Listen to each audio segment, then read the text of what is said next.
Scotland is known for many things. There you have the whiskey, the ancient castles weathered by wars going as far back as the 15th century, or you may know Scotland for its beautiful landscapes, which has served as the destination for many a Hollywood director.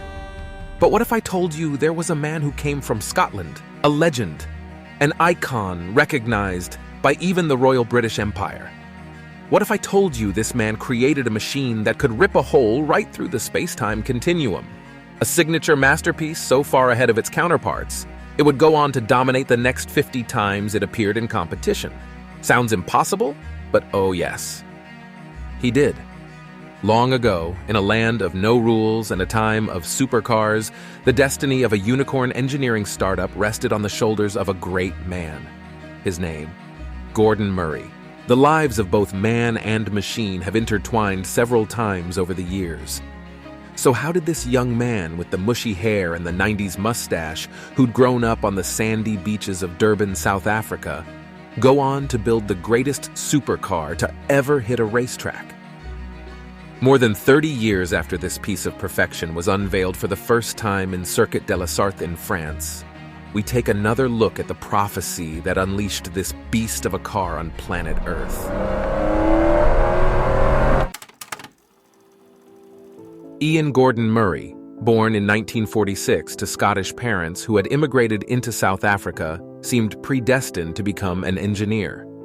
His father, who had once raced motorcycles in Scotland but now worked as a civil engineer in South Africa, noticed the inclination of younger Murray towards cars, and so fostered his passion for motorsports. Donald Murray Sr. would buy his son his first go-kart and encourage him to race it, not minding the many hours young Murray would spend tinkering with machines just to figure out how they worked. At the age of 15, Murray began his engineering studies at the Natal Technical College. His excellent performance in his academics earned him a scholarship to attend the University of Natal, where he continued to develop his passion for cars. He even sketched the blueprint for the design of a 3-passenger rear-engine car on the cover of his freshman notebook. 6 years later, Gordon Murray built his first car, using dilapidated old cars for the chassis and some crude tools around the house for the bodywork, sweating it out in the limited space of his bedroom. Just like the Lotus 7 that inspired it, Gordon's handmade T1 would go on to win races against other cars coming off the assembly line. It was in building the T1 that Gordon Murray would innovate the triangular tube suspension, which would serve as a model for future Formula One car suspensions. While racing was a lot of fun, Gordon's heart had been captured by something else, something that lit a fire of passion so strong he would sell his T1 to buy a plane ticket to England, just so he could explore more of it. Can you guess what it is? Automotive engineering design. Murray hit the ground running, designing championship-winning Grand Prix cars at Brabham, where he was lead designer.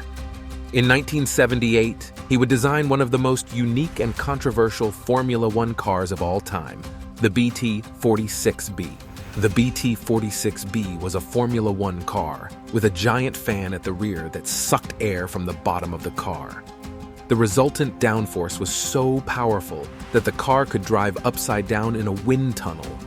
On the track, its performance was just as exquisite, winning one of its races by an unimaginable margin of 34 seconds, after starting in 10th position. But Murray's boss at the time, Bernie Ecclestone, would withdraw the car, stating that the Formula One community was not yet ready for that level of innovation. The BT-46B was only one of Murray's many accomplishments.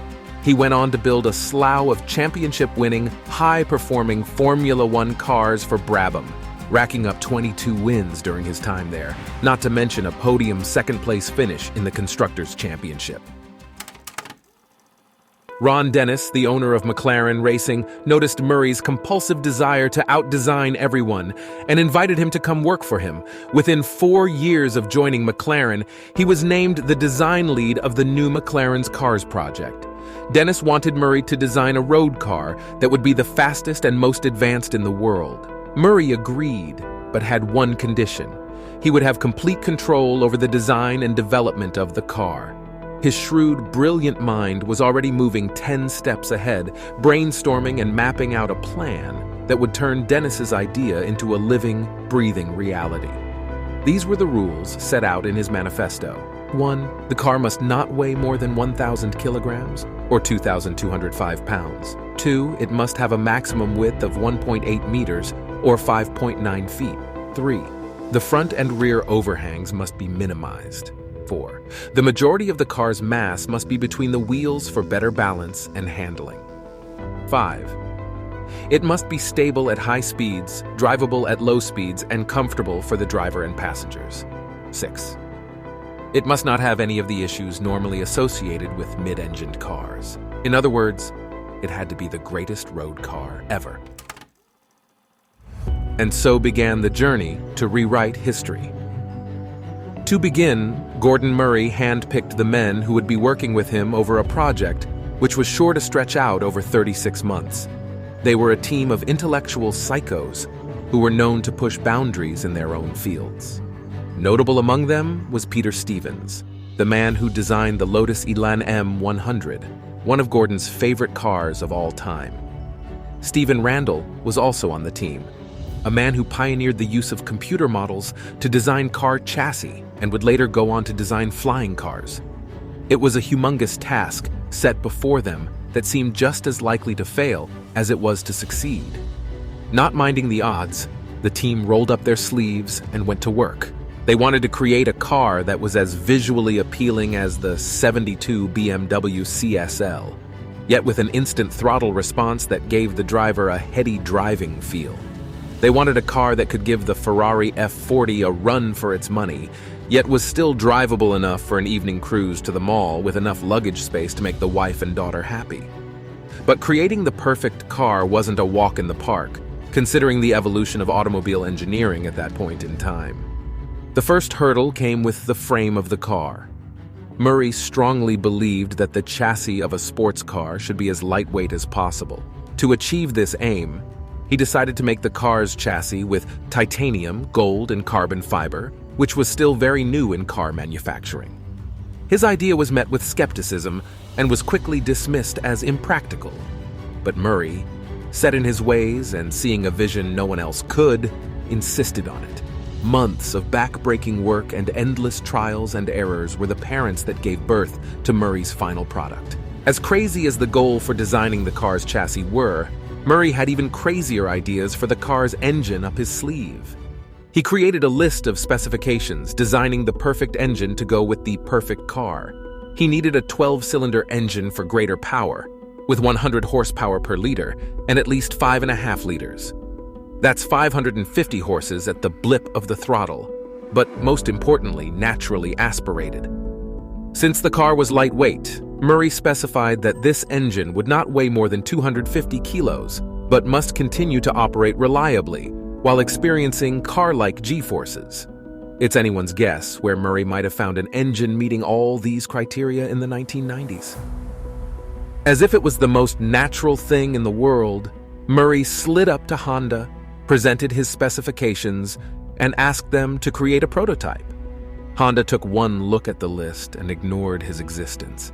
They were better off doing more Honda things than trying to appease a man who had a loose bolt upstairs. Or so they thought. Paul Roche, a former colleague of Murray, heard about his crazy requirements and thought the BMW team he worked with might just be able to pull it off. In record time, BMW produced an all-new 12-cylinder monstrosity called the S70/2. It was an aluminum-forged masterpiece. Each cylinder bank had its own water pump, and each specifically forged aluminum piston had its own ignition coil, making sure the electrical system was completely bulletproof. With over 600 horsepower on tap, the engine was capable of propelling the car to a top speed of over 240 miles an hour. The car's engine was awesome, but its aerodynamics were even better. Murray and his team spent countless hours in wind tunnels, tweaking every aspect of the car's shape to maximize downforce and minimize drag. The result was a car that could generate over 1,000 pounds of downforce at 160 miles per hour, allowing it to corner at speeds that were previously unheard of for a road car. After putting the finishing touches on the car and spit-shining the alloy paint one more time, Gordon Murray took one look at his baby and decided to call it the McLaren F1. For the first time in 1992, the McLaren F1 drove up to a racetrack. More than 4 years after being kept in a cage, the beast was finally let loose, and boy did it fly. In the early 90s, the competition between supercars to outdo each other was so thick you could cut it with a knife. The Ferrari F40 and the Porsche 959 were busy duking it out. The Lamborghini released the Diablo that was barely drivable, but perfectly matched the personas of their intended target market. Even the Bugatti had been revived in order to create the EB110, a car that put the Italians right up with the greats in the discussion about speed. But the McLaren F1 left them all in the dust. It was the ultimate driver's car, a car that managed to break all the rules while managing to function as smoothly as a well-oiled rifle bolt. More than that, it was a car that was several echelons higher than every single one of its contemporaries. The McLaren F1 broke the constraints and boundaries, keeping it a supercar to become the world's first hypercar.